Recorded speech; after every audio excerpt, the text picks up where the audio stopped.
Média. C'est quoi votre truc ? Destination Romont ce matin pour un événement qui se déroule le 19 janvier prochain à 20h. Vous avez toutes et tous rendez-vous au Capucin avec Musango qui vous présente une expérience musicale unique réunissant 4 virtuoses fribourgeois dont le talentueux Jérôme Oberson. Ce spectacle fusionne avec finesse les genres musicaux du tango, du jazz et de la musette, évoquant la rencontre harmonieuse de figures emblématiques telles que Richard Galliano, Astor Piazzolla et Edith Piaf. L'accordéon voûtant de Jérôme Oberson, la guitare expressive de Steve Franière, la batterie dynamique d'István Varga et la basse virtuose de Pierre-André Dougou créent une magie musicale offrant un voyage émotionnel et captivant. C'est une rencontre musicale exceptionnelle à vivre ce vendredi 19 janvier à 20h sur la scène culturelle de Romont au Capucin plus précisément. Pour en parler, je reçois ce matin la présidente de l'association culturelle des Capucins, Laurence Ansermet. Bonjour et bienvenue. Bonjour. Merci d'être avec nous de si bon matin pour nous parler à la fois de ce spectacle Musango, on va y revenir d'ici quelques instants, mais merci d'être là ce matin pour nous présenter les Capucins. Les Capucins, qu'est-ce que c'est exactement ? C'est une association, on l'a dit, mais c'est un endroit mythique. Alors c'est vraiment un endroit extraordinaire au plein cœur de Romont. C'est en fait une église rénovée. D'accord. Qui appartient à la bourgeoisie de la ville. Il y avait un couvent des Capucins et l'église des Capucins. Les Capucins sont partis depuis maintenant 35 ans, mais ils ont quand même vraiment animé la vie de la ville. Et la bourgeoisie a décidé de rénover cette église qui était quand même dans un état assez usé, on dirait. Usé, des années, ouais. Et puis, ils l'ont rénovée et ont décidé de la faire vivre aussi par des spectacles. Et nous avons commencé à organiser des saisons culturelles à partir de 2012. Donc, c'est notre 12e saison culturelle où on accueille des groupes de musique, d'humour, un petit peu de théâtre, de la musique classique, aussi de la musique moderne. Il y en a pour tous les goûts. Exactement. Ouais. Et chaque saison est très, très variée. On a 5 spectacles par année, d'octobre à mars. Et voilà, donc on a eu des jolies têtes d'affiche, comme Elodie Pou, par exemple, qui est venue, qui maintenant, nous ne pourrions plus l'accueillir. Alors, nous avons eu des personnes assez intéressantes, telles que Carousel aussi. Carousel, ouais. C'est combien de personnes ? Vous pouvez accueillir combien de personnes dans la salle ? Alors, entre 144 et 175. Ah oui, c'est très intimiste comme ça, alors. Exactement. Et on veut vraiment garder cette idée intimiste, parce qu'avant chaque spectacle, il y a un petit mot d'accueil, et à la fin de chaque spectacle, il y a un verre de l'amitié, où les gens aussi peuvent se rencontrer, parce qu'on veut garder ce côté chaleureux. Et les artistes viennent aussi pour rencontrer le public. Donc avec ça donne quand même une belle ambiance. C'est ce qui fait la spécificité en fait, de cet endroit aussi. Et ça rend ce côté très proche finalement de l'artiste. Et c'est ce que vous cherchez effectivement à avoir. Comment vous sélectionnez alors et comment vous programmez finalement ? Quels sont les critères de sélection pour pouvoir peut-être être programmé au Capucin à Romont ? Alors il faut être professionnel déjà. Et puis, après, c'est souvent aussi des artistes, je dirais, soit qui vont émerger, soit qui ont un public. On ne peut pas accueillir des grandes têtes d'affiche, mais quand même des gens assez connus sur la scène romande. L'idée de chaque saison, c'est qu'elle soit variée, qu'il y ait toujours de la musique, qu'il y ait toujours de l'humour, qu'il y ait toujours un peu de la mise en scène des théâtres. Et on essaye de chaque fois surprendre par des personnes particulières. Cette année, par exemple, on a eu Lionel Delberg, qui est ce magicien. On l'a reçu il n'y a pas longtemps, il est incroyable. Voilà, alors il est venu chez nous en avant-première de son spectacle. Donc, voilà, donc oui, il y en a vraiment pour tous les styles. Alors musique, théâtre, vous l'avez dit, spectacle de tout genre, effectivement. Oui. Et c'est ouvert absolument à tout le monde. Ça, c'est important de le rappeler. C'est pas réservé aux habitants de Romont. Non, pas du tout. Pas du tout. On a d'ailleurs, chaque fois, selon les spectacles que nous choisissons, nous avons des gens de toute la Suisse romande qui viennent. Et quand on a eu Philippe Fankhauser, on a eu des Suisses allemands. Quand on a eu aussi Lionel Delberg, il y a des gens qui viennent de Suisse allemande. John Steers aussi. John Steers. Vous avez que du beau monde. Hein. Le programme est à découvrir directement sur votre site internet lescapucins.ch, donc n'hésitez pas à aller faire un petit tour. On va parler des autres choses qui sont notamment programmées. On reviendra sur Musango pour terminer. Alors je vois qu'il y a plusieurs choses. Il y a un spectacle avec un caméléon sur l'affiche et puis alors qu'est-ce que c'est en fait? Alors en fait, le caméléon, c'est notre image de cette année. D'accord. Chaque année, on a au milieu de notre affiche, il y a toujours un objet incongru. Okay. Donc la première année, c'était l'éléphant rose. On a eu un blaireau, on a eu des sticks de poisson panés. Okay.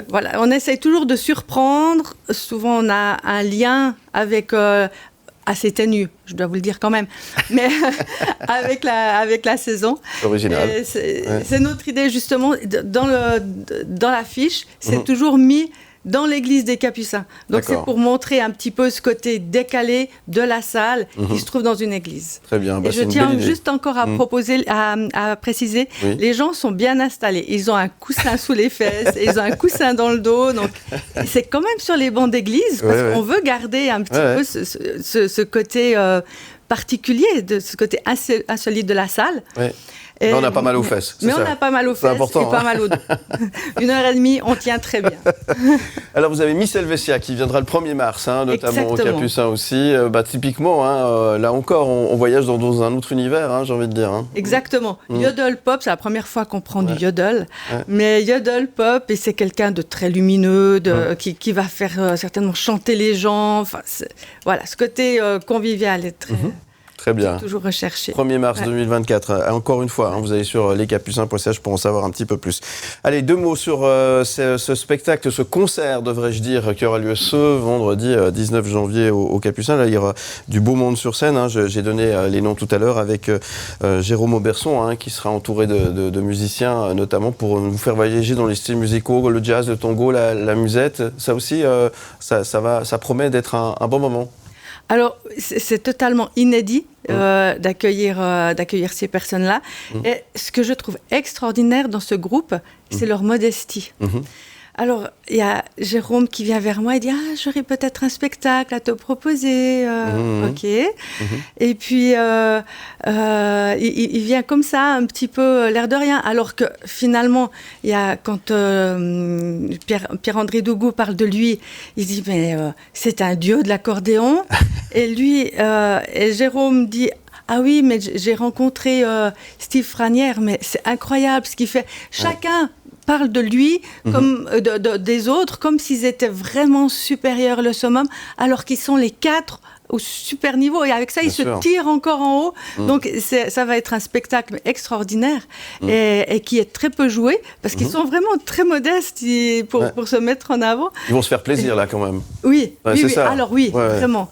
Et j'aurais demandé vraiment maintenant le programme. Et puis, ils me disent « ah, mais ça change encore tout le temps. » Parce que je pense qu'ils ont tellement un répertoire énorme et puis que chaque fois ils se disent on pourrait faire ça. Donc ça va être juste extraordinaire. Et unique du coup. Voilà. Exactement. Donc c'est immanquable évidemment si vous avez envie de voyager en musique, si vous avez envie de découvrir cet endroit que vous connaissez peut-être pas encore, les Capucins à Romans, c'est l'occasion ou jamais. Par contre, il faut se dépêcher. J'imagine qu'il faut préloquer, comme on dit. Il faut réserver à l'avance. Il faut aller sur le site internet. Et puis donc www.les-capucins.ch.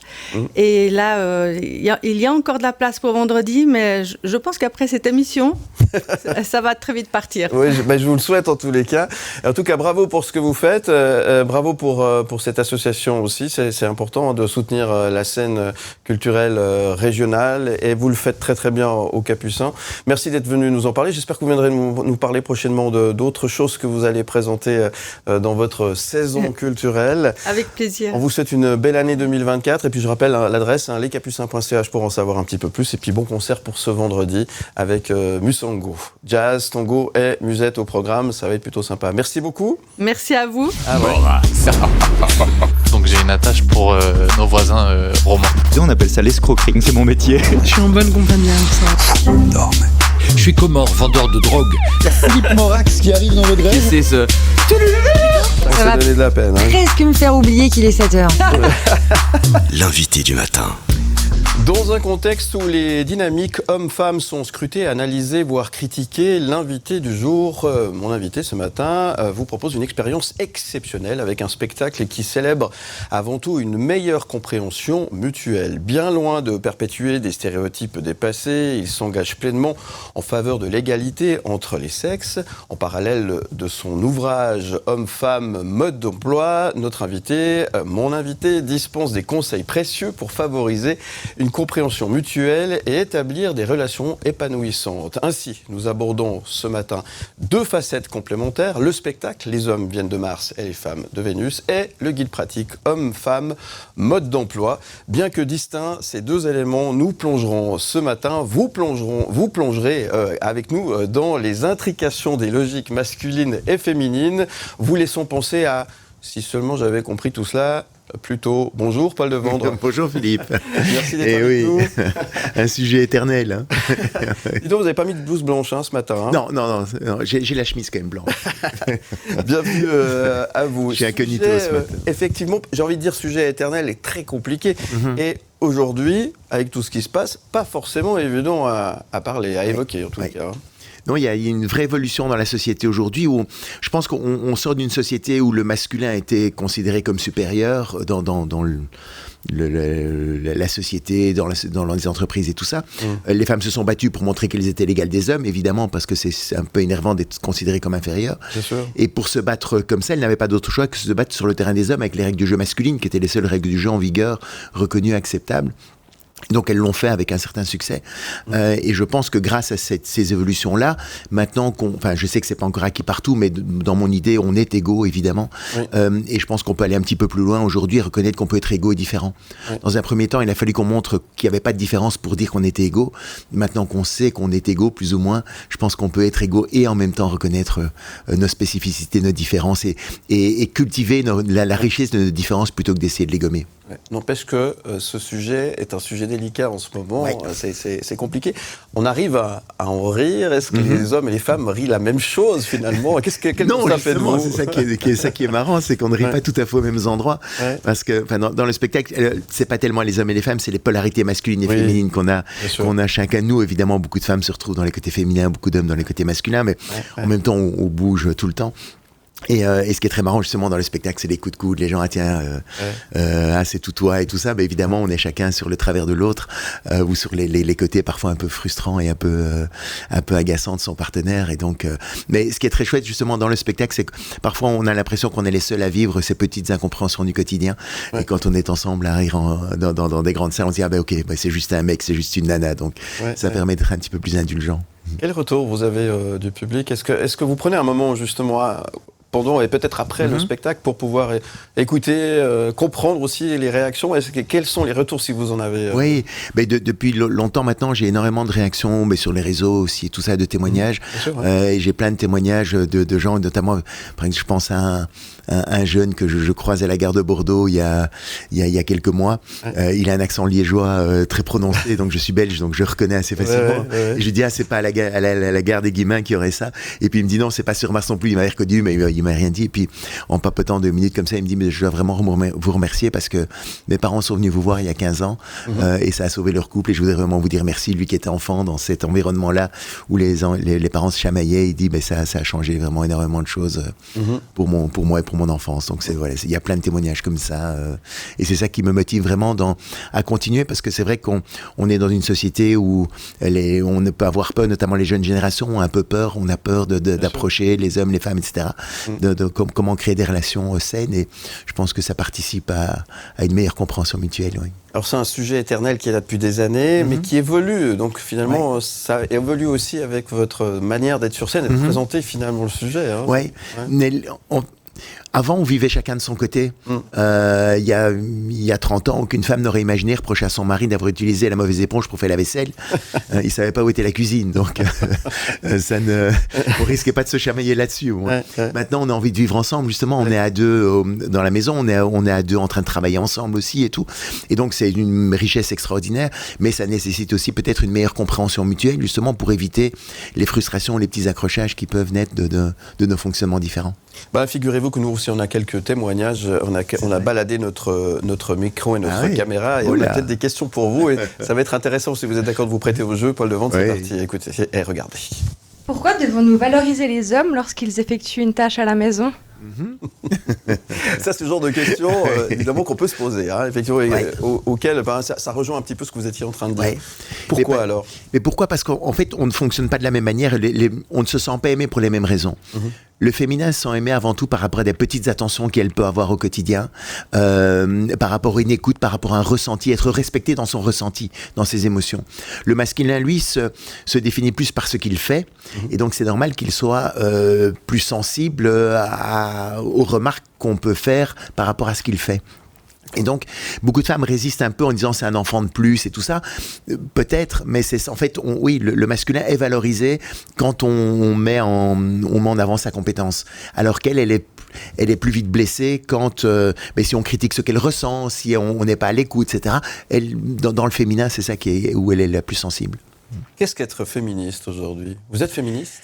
Oui, mais je suis féministe justement dans l'idée qu'il faudrait aujourd'hui respecter autant les valeurs féminines que les valeurs masculines.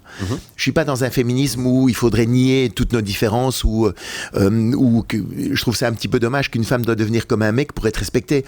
Pourquoi est-ce que des féministes qui se battent contre les hommes veulent devenir comme un homme ? Pour moi, il y a une grosse contradiction là-dessus. Mais il y a tout un mouvement de femmes qui ne souhaitent pas devenir comme des hommes, qui aiment les hommes aussi, mais qui veulent juste être respectées dans ce qu'elles sont. Et je m'inscris totalement dans cette démarche-là. J'ai l'impression que tout le monde a envie d'être respecté, d'être reconnu tel qu'il ou elle est. Toutes les minorités se battent pour ça aussi, et je suis tout à fait dans ce combat-là. Pourquoi parle-t-on moins des sports féminins que les sports masculins dans les médias aujourd'hui ? Quelle analyse faites-vous par rapport à ça ? Mais là, je crois que parfois il ne faut pas confondre le but et la conséquence. On a au début, quand le foot par exemple, le foot, c'est des gens qui s'amusaient entre eux et tout ça, puis petit à petit il y a de plus en plus de monde qui est venu les voir parce que ça les amusait, et puis on a commencé à gagner de l'argent parce qu'il y avait du monde qui venait voir le spectacle. Ils ne se sont pas dit tiens, je veux gagner de l'argent, comment je vais faire, je vais être joueur de foot. Enfin maintenant c'est là où le système est dévié, c'est parce qu'il y a des joueurs qui commencent à réagir comme ça, et ça peut venir vers la fin, la mort du foot justement, si on met l'argent en premier. Et donc tout est une question d'avoir envie d'aller voir tel ou tel match, et l'économie pour moi doit suivre l'évolution du sport et peut-être pas l'inverse. Mais c'est sûr qu'il y a une question d'audience, de rapidité, de jeu, etc. qui va sûrement jouer. Et j'espère que, on voit le foot féminin est quand même en train de monter un petit peu. Justement parce qu'il y a peut-être un peu moins de triche aussi parfois. Ça change quand même. Ça change quand même un petit peu l'évolution. Mais il y a des données physiques, effectivement. Je pense qu'un homme courra plus vite qu'une femme en général. Même s'il y a beaucoup de femmes qui courent plus vite que beaucoup d'hommes, mais ceux qui courent le plus vite généralement sont encore des hommes. Oui. Si c'était les femmes qui étaient à la présidence, est-ce que ça irait mieux dans le monde, à votre avis ? Ça dépend si c'est des femmes masculines ou féminines. Margaret Thatcher a été au pouvoir pendant quelques années, elle était horrible. Mais je pense que, moi je crois qu'il y a un vrai besoin de retour vers plus d'humain, vers plus d'empathie. On voit qu'à l'école en France maintenant, ils ont commencé à reprendre des cours d'empathie. Je pense qu'on arrive au bout d'une logique 100% masculine, on voit les dégâts que ça crée. Donc effectivement, il faut remettre un petit peu un balancier. Et je pense que les valeurs féminines soient plus reconnues, notamment dans le monde économique ou politique, ce serait un beau plus. Mais la manière dont la politique est organisée pour le moment ne le favorise pas, malheureusement. Parce que dans le système où on est là pour se battre, pour battre un autre, pour essayer d'imposer ses idées sans trouver de consensus, c'est un petit peu dommage. J'ai une autre question pour vous. On a balayé notre micro et notre caméra, justement. Écoutez bien. Pourquoi les hommes mentent-ils plus que les femmes ? Est-ce que c'est vrai ça ? Est-ce que les hommes mentent plus que les femmes ? Je suis pas sûr. Je suis pas tout à fait convaincu. Je le vois, je le perçois pas comme ça. Je pense que le mensonge est assez bien réparti. Peut-être la manière de mentir.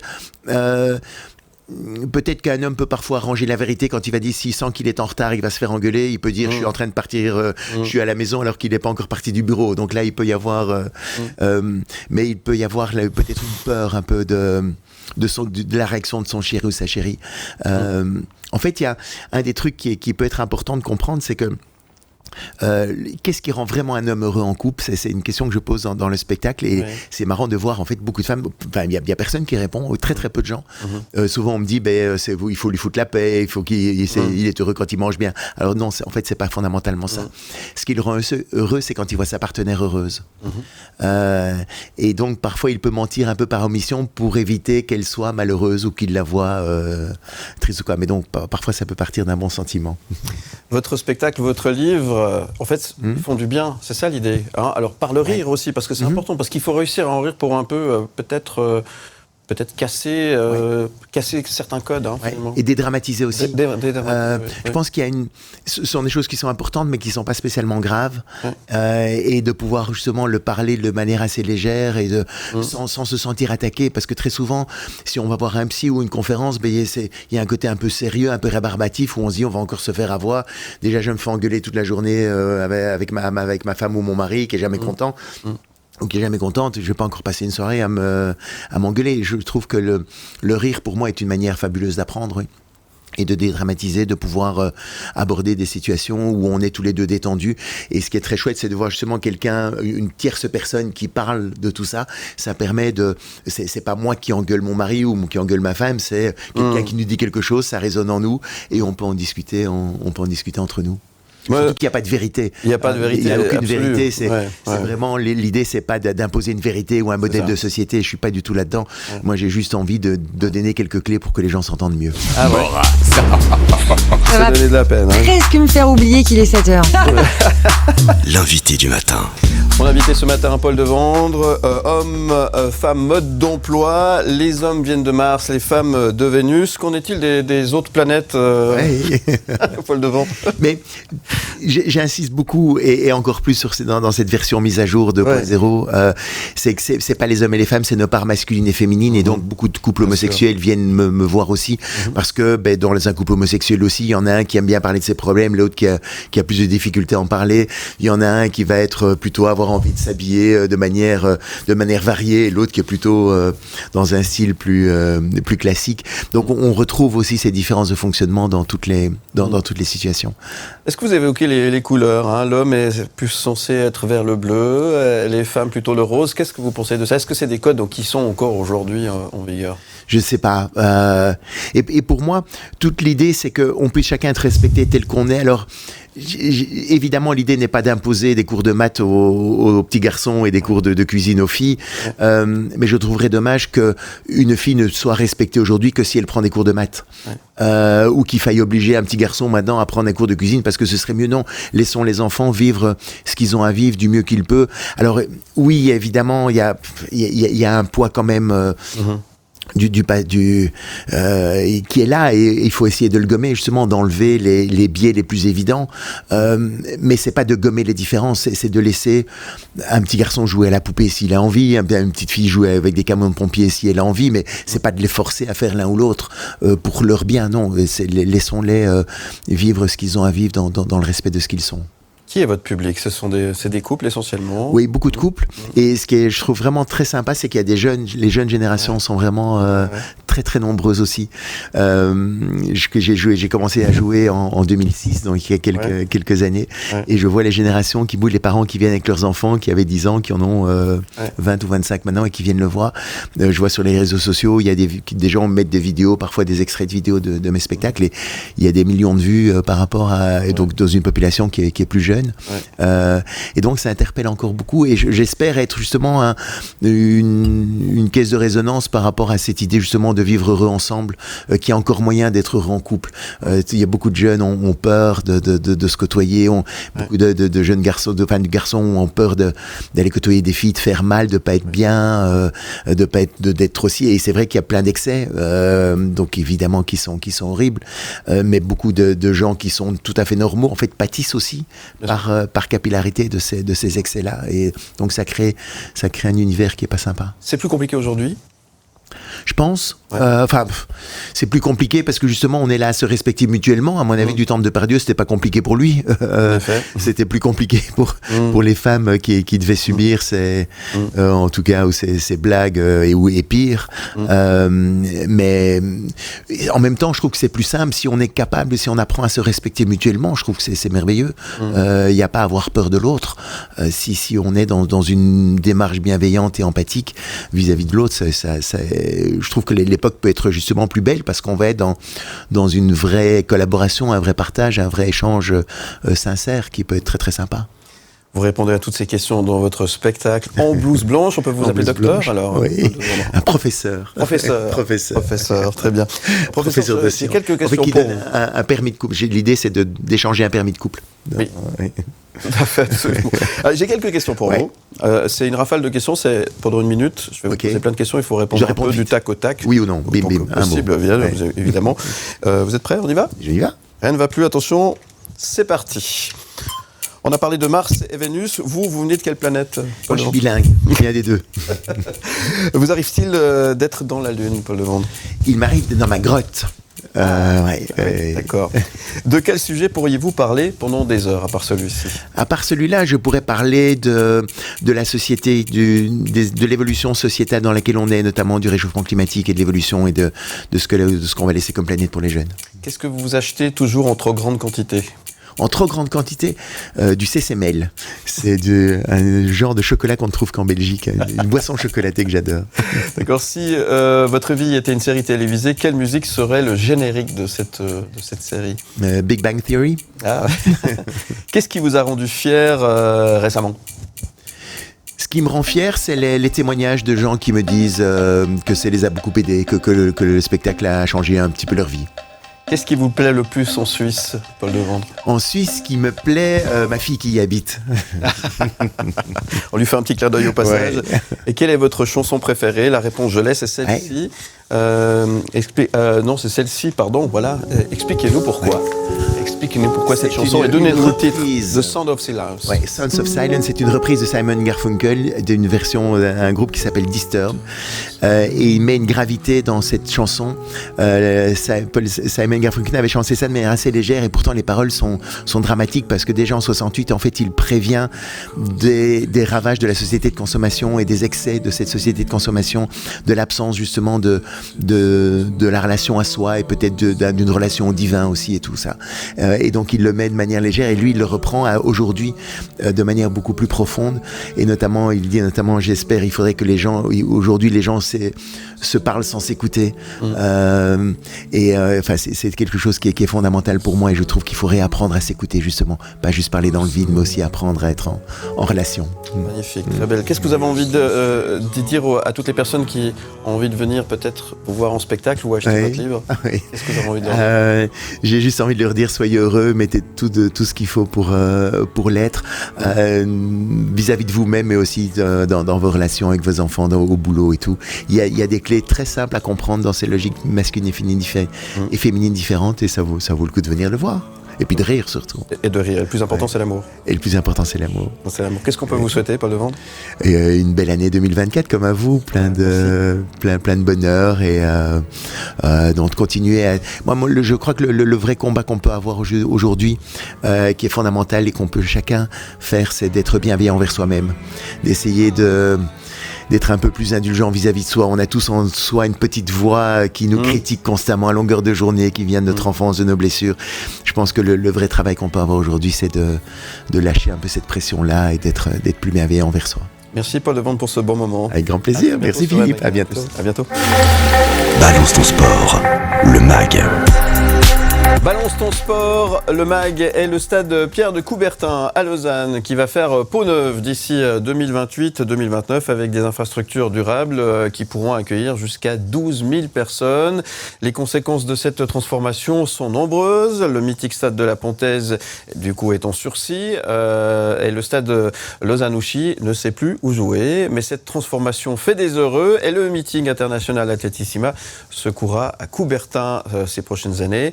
Dans un écrin neuf et moderne. Son patron historique, Jackie Delapierre, est notre invité ce matin. Bonjour Jackie. Bonjour. Bonne année. Merci. Et merci d'être avec nous de si bon matin pour nous parler de ces gros changements. Merci également à Léo de Garrigue d'être ici, d'avoir préparé ce dossier. On va parler sport. Et le sport, je le sais, ça te motive bien. Et là, alors, c'est plutôt une bonne nouvelle qui annonce enfin un vrai stade olympique. C'est pas qu'on n'avait pas avant, mais un vrai tout neuf.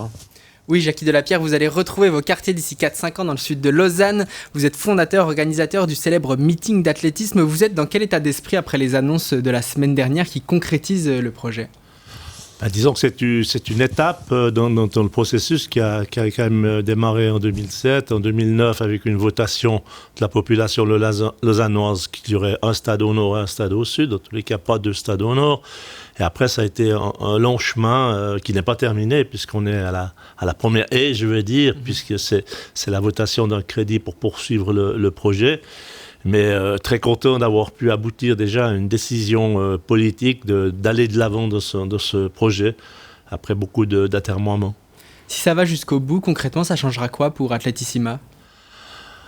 Pour Athletissima et pour les clubs, je veux dire, c'est pas seulement pour Athletissima, parce que les besoins techniques, ils sont les mêmes qu'on fasse un championnat suisse ou Athletissima international. Après, ça nous permettra surtout d'avoir une enceinte qui sera complètement réalisée pour les besoins techniques que nous impose la Fédération internationale.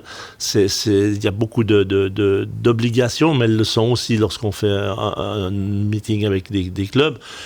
Il y a aussi une piste d'échauffement qui sera souterraine où on pourra préparer mieux les athlètes avant l'événement. Et puis aussi montrer une image assez extraordinaire de cette ville au bord du lac. Et les clubs pourront aussi en bénéficier. Et ça veut dire, pour vous concrètement, ça va être plus facile de convaincre des grands athlètes de venir parce que l'écran sera plus joli, plus moderne ? Ou qu'est-ce que ça va vous faciliter pour vous ? Nous, ça va surtout... Pour les athlètes, je ne pense pas, parce qu'on a une réputation, c'est Lausanne, et le projet, on a toujours dit qu'on avait une piste miracle dans sa conformité, et aujourd'hui, on sait que le stade qui est prévu aura les mêmes dimensions, et surtout les mêmes rayons dans les virages qu'il a au stade de la Pontaise aujourd'hui. Donc, c'est surtout cette partie-là qui est importante, c'est d'obtenir ces mêmes éléments. Et c'est surtout, comme je l'ai dit, d'avoir quelque chose qui tient la route, qui nous évitera toutes les choses que l'on doit construire provisoirement pour l'événement chaque année. Et ça nous coûte à peu près 500 000 chaque année. Et s'il y a de l'électricité, n'est pas tout à fait au point. Et, il y a 5 ans, il n'y avait même pas de Wi-Fi à la Pontaise. Et tout ça, c'est des frais qui vont pouvoir être économisés. C'est une transformation, vous l'avez dit, qui va permettre donc à Athletissima de vivre dans un écrin tout beau, tout propre. Ça va également permettre au club d'athlétisme de la ville de profiter de ces belles infrastructures. Je suis allé à la rencontre de Cédric Delmonico, que vous connaissez bien, le président du club Stade Lausanne d'athlétisme qui s'entraîne à Coubertin d'avril à octobre. Il nous raconte ce que lui évoque cette transformation à venir pour le club. Alors ce projet de Coubertin, c'est un projet qui date déjà de plusieurs années. Donc on est heureux que notre stade, qui est un peu vétuste, il date de 1977, puisse être rénové et puis puisse, avec des infrastructures un petit peu plus modernes, permettre quand on organise des manifestations par exemple, d'avoir des infrastructures qui sont un petit peu plus adéquates. Ça vous réjouit, j'imagine, de voir que les clubs d'athlètes de la ville sont contents ? Oui, mais Athletissima, c'est quand même les clubs, c'est une émanation des clubs. En 1977, c'était le Stade Lausanne qui a créé cet événement. Ensuite, ça a grandi, le Lausanne Sport s'y est mis. Aujourd'hui, tous les gens qui travaillent sur le stade, en tout cas la majorité, proviennent des clubs. Et c'est aussi une très bonne émulation pour les clubs de pouvoir voir ces athlètes. Et surtout, ça fait rêver cette jeunesse qui est dans les clubs, qui un jour disent « je serai là, je pourrai faire ma compétition à Athletissima ».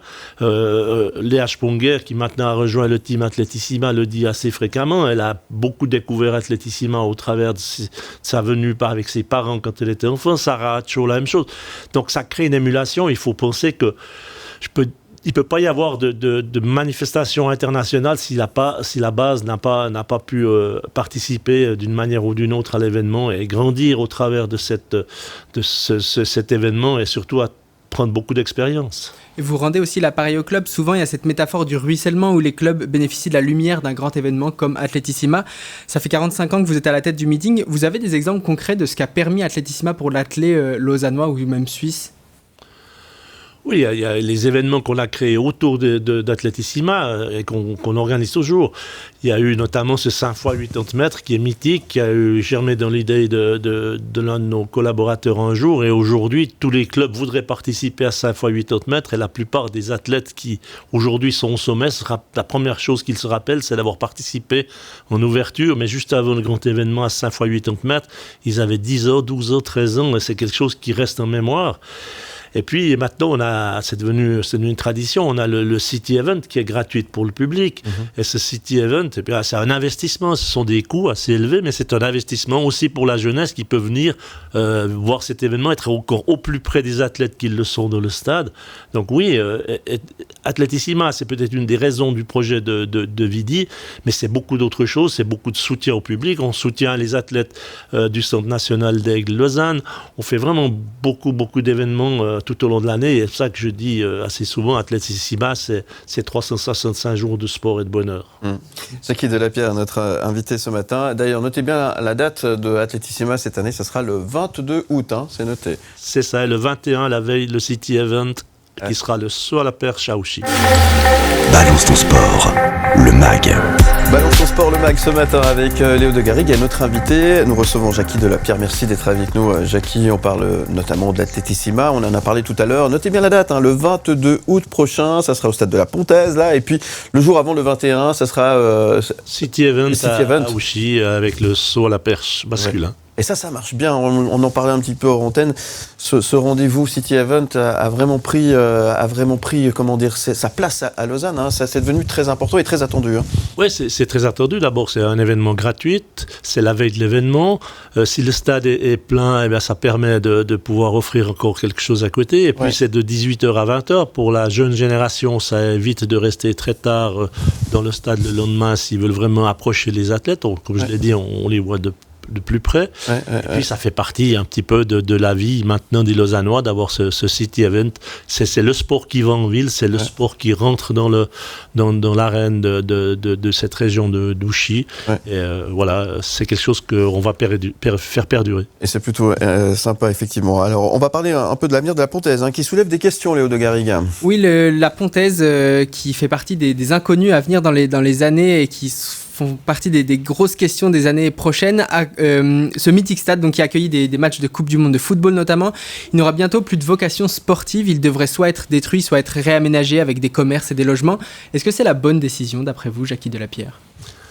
Alors, si vous me permettez, je ne vais pas m'exprimer là-dessus parce que je crois que c'est la ville qui est, par son syndic surtout, qui est apte à répondre. Simplement, nous, on a toujours dit qu'on avait besoin d'une nouvelle enceinte ou en tous les cas d'un outil moderne, qu'on était d'accord d'aller n'importe où à Lausanne, pas au chalet de Tagobert, parce que l'altitude est un petit peu... il fait déjà froid à la Pontaise, donc voilà. Mais en fait, on a demandé de pouvoir obtenir cette infrastructure, on est sur le point d'y arriver. Maintenant, c'est vrai que cette Pontaise, il y a toujours l'ambiance, il y a une fois par année Athletissima, mais il y a aussi beaucoup de soucis, comme l'a souvent souligné le syndic ces derniers jours et ces dernières semaines. Ma foi, le béton, il a vécu, c'est un béton qui a 70 ans. Alors, je peux comprendre les nostalgiques, mais maintenant, voilà, il y a une décision qui est prise, c'est pas à moi de la juger. On obtient tranquillement ce que l'on a souhaité, les clubs d'athlétisme et Athletissima. Et là, je pense qu'on tient le bon bout. Mais c'est vrai que c'est la ville qui doit vraiment prendre ses responsabilités. Et ça soulève des inconnus qui concernent les clubs d'athlètes. On va aller revoir Cédric Delmonico, le président du Stade Lausanne Athlétisme, qui soulève un sujet épineux. On l'écoute. Pour rien vous cacher, on est à fond derrière le projet Coubertin parce que pour le site Coubertin, c'est important que ce site puisse évoluer. Par contre, on enlève aussi un stade d'athlétisme à Lausanne. Donc c'est aussi une préoccupation de notre part de comment est-ce qu'on va faire pour que le stade Lausanne et le Lausanne Sport, qui s'entraînent actuellement à la Pontaise, puissent continuer à vivre et à accueillir suffisamment de jeunes athlètes sur les stades en fait. Ça devient compliqué, je veux dire, on a deux équipes de foot qui ont besoin de terrain, là ça devient chaud patate. Mais je crois qu'il a raison, Cédric, ce qu'il exprime, mais c'est lié aussi à tous les autres sports. Aujourd'hui, dans le courrier des lecteurs de 24 heures, le stade Lausanne-Ouchy Sonofusque, on a un manque criant d'infrastructures sportives en général, de par la démographie qui augmente très vite. On n'a peut-être pas assez pensé à cette chose-là. On n'a pas une seule grande salle de sport à Lausanne aujourd'hui. Il y a des projets qui sont en gestation, avec un projet qui paraît quelque peu minimal. Et peut-être que l'initiative de Sergei Ashvanden de 100 millions par année pour le sport dans le canton arrive à point nommé. Je crois que le Conseil d'État va répondre à cette initiative avec un contre-projet. Je crois que ça devrait sortir ces prochains mois. Et là, on voit toute la pertinence et l'importance de cette initiative et de son prolongement. Et donc vous comprenez le risque d'embouteillage finalement sur les pistes de Coubertin si les deux clubs d'athlé n'ont plus la Pontaise, c'est dommageable j'imagine aussi pour vous, simplement pour l'athlé romain. Oui, un stade, il est clair, ce sera pas assez parce que en dehors des clubs, il y a encore tous les athlètes d'élite qui viennent s'entraîner la journée puisqu'ils sont quelques-uns professionnels. Il y a les écoles qui vont venir, il y a l'armée qui vient faire aussi de temps en temps des choses là. Il y a d'autres événements aussi. Il y a des compétitions juniors, cadets, U20, il y a les 20 km de Lausanne. Et ce stade, il va être utilisé tous les week-ends. Je crois que là... il faut bien se rendre compte qu'il ne va pas rester beaucoup de temps et d'espace pour faire autre chose que de l'athlétisme. Mais je pense que, oui, un stade est insuffisant. Mais comme l'a dit le syndic, lorsque la région de la Thueyère sera encore mieux aménagée, une piste pour la compétition, on va dire, amateur, et l'entraînement va être créé à côté du stade de la Thueyère. C'est été promis par la ville. Et il y aura peut-être un moment de relâchement entre la création de Coubertin et ce stade de la Thueyère. Mais c'est clair qu'un seul stade à Lausanne ne suffira pas. La ville de Zurich en a 5. Ah oui.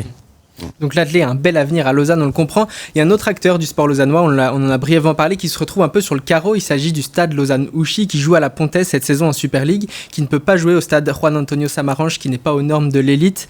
Au sein du nouveau Coubertin, il n'y aura pas de terrain de foot. Donc s'il reste à ce niveau, le SLO n'a plus de stade. Je suis allé à la rencontre de Vartan Sirmakes, le président du club de foot lausannois. Il nous explique ce que lui évoque la probable disparition de la Pontaise. Par rapport à ces annonces, nous réagissons de sorte que disons, on n'a pas une attitude égoïste. Je vois l'histoire de la Pontaise, n'est-ce pas, où on a joué le Coupe du Monde en 1954, et depuis c'est un monument.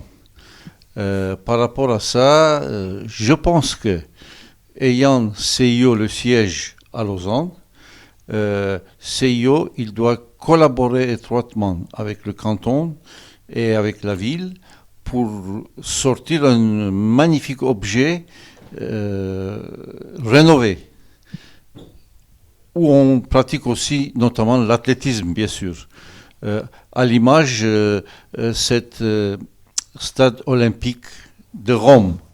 Donc Vartan Sirmakes qui milite pour une Pontaise rénovée, ça vous paraît possible ? On a eu beaucoup de contacts, on s'est même rencontré plusieurs fois avec M. Sirmakes. Il reste toujours sur la même position d'un stade d'athlétisme et football. Simplement, aujourd'hui, c'est la situation fait que cette zone avait été décidée d'être la zone de la Pontaise d'être constructible. Il semble qu'il va rester quelques souvenirs de ce stade aujourd'hui. Des discussions vont avoir lieu. S'il n'y a pas de football en bas à Coubertin, c'est simplement parce que le football, il y a parfois quelques débordements, peut-être pas avec le stade Lausanne-Ouchy, mais on ne peut pas savoir contre quel club ils vont jouer. Et cela demande toute une fermeture de ce stade, alors que le pilier de ce stade, c'est que c'est un stade ouvert à tous. Donc il faudrait le grillager, pour dire le mot, et en fait, ce n'est pas le but. Et si on apporte devant le conseil communal, ou la ville apporte devant le conseil communal un stade grillagé et fermé, au bord du lac, dans cette belle région, je pense qu'on n'aura pas de chance. Ouais, ça va être compliqué. Et justement, sur cette ouverture au public, ça change quoi concrètement ? Ça veut dire que le citoyen lambda peut aller sur la piste d'athlé un peu quand il en a envie, ça change quoi ? Ça permet quoi pour les habitants de la ville de Lausanne ? C'était déjà le cas en 77, quand on a organisé Athletissima, quand le stade a été créé.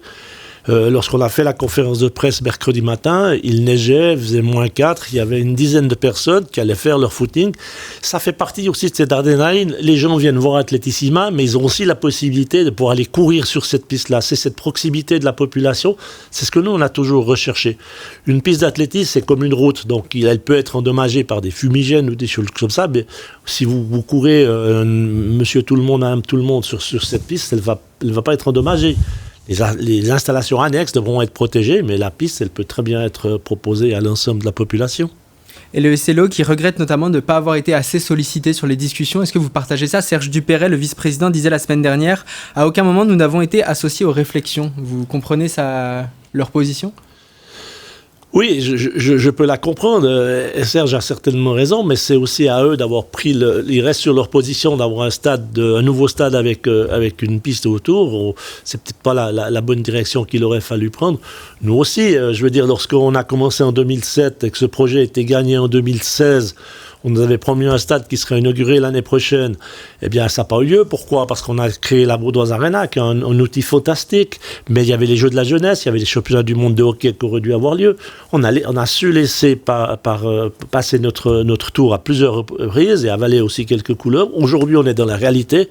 Moi, ce que je proposerais à M. Sirmakes et Dupéret, c'est d'avoir de la patience. Est-ce que Lausanne a la possibilité d'avoir deux équipes de football qui se débrouillent bien, en fait? C'est ça aussi, finalement, la vraie question qu'il faut se poser, parce que... Oui, alors, c'est pas à moi d'y répondre. Hein. Aujourd'hui, il y a 3 clubs en Liga. Tout le monde trouve que c'est trop. On va pas faire un tirage au sort de ceux qui devraient rester ou pas. Mais voilà, c'est une situation qui est là. Et il faut vivre avec. Mais on peut aussi jouer... Zurich joue avec Grasshopper, le FC Zurich ou Letzigrund. Et pourquoi pas... SLO et Lausanne Sport à la Pontaise, mais c'est une autre question. C'était le fond de ma question, effectivement. Balance ton sport, le MAG. Et notre invité ce matin, Jackie Delapierre, patron d'Atletissima. Merci d'être avec nous, Jackie. Atletissima, l'un des moteurs du sport lausannois. Et est-ce que ça a une signification particulière de faire Atletissima dans la ville de Lausanne, ville qui est capitale olympique? Je pense oui que ça a une signification. L'athlétisme est le sport numéro 1 aux Jeux Olympiques. Les Jeux Olympiques, la deuxième semaine, il y a la natation la première semaine, mais tout le monde attend et on fait le plus d'audience, c'est la finale du 100 mètres. Nous, on a même eu le record du monde en 1995. Ouais. Alors oui, ça fait partie de la présidence du CIO et on sait que le CIO soutient également ce projet, pas financièrement parce que c'est pas son rôle aujourd'hui. Bien sûr. Mais est derrière nous et nous a facilité aussi à des moments critiques de pouvoir trouver des partenaires, pas en faisant les démarches, mais en nous ouvrant la voie pour pouvoir trouver des partenaires. C'était l'époque de M. Samaranch. Aujourd'hui, Thomas Bach vient chaque fois, même au City Event, même au meeting, s'il est à Lausanne, il est présent, comme il l'est sur d'autres manifestations. Mais je sais qu'on a son soutien. On sera le premier meeting après les Jeux Olympiques en 2024. Il nous facilite aussi la tâche depuis Paris pour pouvoir rencontrer les athlètes. Oui, ça fait partie du patrimoine de la ville, Atletissima. Il ne faut pas avoir peur de le dire. Et aujourd'hui, c'est le seul événement récurrent qui existe encore à Lausanne. Il y a le 3x3 du basket, il y a les 20 km de Lausanne, mais on parle d'une manifestation qui est dans 170 pays chaque année, qui le fait depuis maintenant 45 ans. Et cet événement que l'on a mis en place, parce que si je suis le moteur, c'est une équipe qui est avec moi, c'est quand même maintenant la manifestation de la ville de Lausanne. Et je crois que la municipalité le sait fort bien. Vous avez dit la semaine dernière que Atletissima, c'est plus qu'un meeting. Je vous propose d'aller illustrer cette idée en retournant voir Cédric Delmonico, le président du Stade Lausanne Athlétisme. Pour nous, c'est important qu'Atletissima puisse continuer à vivre à Lausanne parce que c'est une vitrine pour l'athlétisme. Ça permet de faire en sorte que des athlètes prometteurs puissent courir à Atletissima dans le pré-meeting, les séries nationales. Il y a pas mal de choses qui sont faites pour les jeunes. Atletissima organise aussi une coupe des clubs qui est une petite compétition en fait interclub pour les clubs romans. Donc c'est grâce à Atletissima aussi que ceci est organisé. Donc ça dynamise énormément l'athlétisme local en fait et l'athlétisme roman. Donc Atletissima est une pièce importante en fait pour la vie de tous les jours des clubs d'athlétisme lausannois et romans en fait. Un vrai moteur. Exactement, ça vous réjouit, j'imagine, d'entendre ça de la part du président d'un des clubs d'athlètes de la ville. Oui, je sais que son alter ego du Lausanne Sport le dit de la même manière. Si l'athlétisme s'est comme ça développé, surtout en Suisse romande, c'est quand même grâce à l'événement phare qui est là et qui fait rêver toute la jeunesse qui se lance dans le sport. Il peut y avoir eu des déceptions dans d'autres activités sportives. C'est un sport qu'on peut pratiquer c'est un sport individuel, à part les relais, mais c'est un sport individuel. Donc même si on fait des études, même si on n'a pas forcément d'autres possibilités, on peut pratiquer l'athlétisme. Et puis marcher et courir, c'est la base de tous les sports. Évidemment. Je vous propose de retourner voir Vartan Sirmakes. Il s'est passé quelque chose d'assez rigolo quand je suis allé le voir vendredi dernier. Je lui ai posé mes questions, j'allais lui serrer la pince pour terminer l'interview et il m'a dit « J'ai un message pour Jackie Delapierre ». Il a repris la parole et on l'écoute. Jackie, il a fait un formidable travail avec l'olympisme et Athletissima, mais il faut qu'il pense aussi que c'est pas un point final. Il faut vraiment... c'est très bien, comme j'ai dit, l'abondance, Avidi, un stade d'athlétisme, mais faisons aussi plusieurs événements. Parce que, vous voyez, la ville de Lausanne, avec ce formidable chose qu'ils ont fait avec Duplantis, n'est-ce pas? Ils ont emmené au centre-ville, il a fait le saut, etc., tout ça. Il faut créer des choses comme ça. Et avec ça, les jeunes, ils vont aller vers l'athlétisme. Donc Duplantis, on le rappelle, c'est quand Armand Duplantis était venu à Lausanne. Vous avez quelque chose à lui répondre? Oui, je dirais que ça va pas s'arrêter avec la construction d'un nouveau stade parce que ce serait complètement ridicule de mettre autant d'argent. Alors pour le rassurer, si on fait le saut à la perche au mois d'août à Ouchy cette année, il y a une raison et vous devez bien deviner laquelle. Donc je le rassure sur la participation des athlètes. Et puis en ce qui concerne l'utilisation, on a plein d'idées.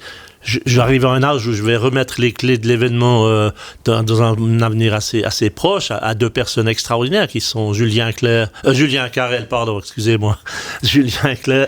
qui vient du volleyball, mais qui a fait de longues années à la Fédération internationale de volleyball. Ouais. Et qui maintenant, avec Léa Sponger, qui apporte toute son expérience, vont prendre les rênes de cet événement. Les projets, ils sont là. 2029, des championnats d'Europe de la jeunesse, U20 et U23. 2030, il devrait y avoir des championnats d'Europe, puisque la Suisse veut organiser les Jeux européens. On pourra être candidat. Et on a plein d'autres idées, mais on ne va pas les développer si on n'est pas sûr qu'on aura un nouvel écran. Et Julien Carrel et Léa Sponger seront là pour continuer ce développement. Balance ton sport, le MAG. Ce matin, notre invité, Jackie Delapierre, merci d'être avec nous. Et on va faire un portrait de Jackie Delapierre, mon cher Léo de Garrigue. Oui, un portrait au-delà du sport maintenant. Mais on aime bien encore aller gratter un petit peu. On veut savoir 2-3 choses en plus. Exactement. Pour préparer l'émission, Jackie Delapierre, je vous ai demandé votre chanson favorite. Et vous m'avez dit que tout ce que faisait Freddie Mercury, c'était du plaisir pour vous. Qu'est-ce que ça vous évoque ? D'abord, la trajectoire de Freddie Mercury, ses origines de Zanzibar. Il a essayé plein d'autres métiers avant. Il vendait des habits de seconde main. Puis après, il a joué dans des petits orchestres, comme peut-être beaucoup l'ont fait, mais avec toujours une idée en tête, réussir. C'est un petit peu, je comprends un peu au sport, on a toujours envie de réussir. Et lui, il a essayé, il s'est des fois fâché avec son groupe. Il est revenu, ils sont allés le chercher. Il a dit oui, mais c'est mes conditions. C'était d'abord, il faut aussi savoir qu'il avait commencé avec le piano. Il n'a jamais fait de la guitare avant. C'était un musicien hors pair qui avait été repéré par les gens de l'époque. Et puis sa trajectoire est quand même fabuleuse. Et puis liée au sport, il y a quand même deux chansons qui sont extraordinaires. Il y a celle que tout le monde connaît qui est We Are the Champs. Mais pour moi, celle qui me prend toujours au trip, qui me donne toujours la chair de poule, c'est Barcelona avec Montserrat Caballé. Et je crois qu'il faut se rappeler que c'est lui qui a eu cette idée en ayant vu une fois Montserrat Caballé dans un opéra. Donc pour moi, c'est quelqu'un qui parfait la relation sport et musique. Et Wembley, c'était quand même ces 80 000 personnes, dernier concert. Il n'aurait jamais eu un écho et on n'en parlerait pas encore aujourd'hui s'il n'avait pas fait le show qu'il avait fait ce soir-là. Bien d'accord. Je vous ai également demandé votre film favori, vous n'avez pas hésité une seule seconde et vous m'avez dit 2001, l'Odyssée de l'espace, un film réalisé en 68 par Stanley Kubrick. Ça vous évoque quoi ce film ? D'abord, j'étais très jeune et c'était la découverte du cinéma et de la télévision pour moi. Et ce film était tellement la réalité, était tellement ce qui s'est passé, la réalité encore d'aujourd'hui. Il est absolument pas démodé. Et je suis un aficionado de Stanley Kubrick. J'ai sa série des 13 films chez moi en vidéo. Et ce film représente tout et n'a pas pris une ride. Jackie Delapierre, on va terminer cette interview avec une rafale de questions. Ça va durer 1 minute précisément. Les questions vont être assez courtes. Je vous propose d'avoir des réponses à peu près aussi courtes. Comme ça, on en fait un maximum. Est-ce que vous êtes prêts dans vos starting blocks ? Oui. C'est parti. C'est parti. Votre épreuve favorite en athlétisme ? Le 800 mètres, c'est la discipline que je pratiquais. L'athlète suisse qui a le plus de chances de faire une médaille à Paris cet été ? Et Amer et Cambodge. Une star avec qui vous aimeriez discuter le temps d'une soirée ? Mike Powell. Votre temps sur 100 mètres ? 11 secondes 8, je crois, 11 secondes 6. Magnifique. Un livre à nous conseiller ? Une soupe aux herbes sauvages. En exclusivité sur M le Média, il est 8h47, le nom d'un athlète qui sera présent à Athletissima cet été ? Allez, Duplantis. Ah oui, magnifique. Un conseil pour courir vite ? Eh bien, s'entraîner sur la durée et pas juste pour une épreuve. Un mot pour qualifier la pontaise ? Un bel outil qui a fait son temps. Un mot pour qualifier le futur Coubertin ? Un joyau, un écrin de verdure et un endroit fantastique pour faire du sport. Magnifique, vous finissez à la seconde près. Merci beaucoup Jackie Delapierre. Le prochain meeting Athletissima, ce sera le 22 août prochain, ce sera encore à la Pontaise, ce sera le premier meeting après les Jeux Olympiques de Paris et ce sera encore une fois immanquable. Merci beaucoup. Merci à vous. Merci Jackie, on te souhaite une belle année 2024 encore une fois. Merci. Et on te dit à très bientôt, tu viens nous trouver quand tu veux. C'est toujours un plaisir d'être chez vous. Avec grand plaisir, salut Jackie.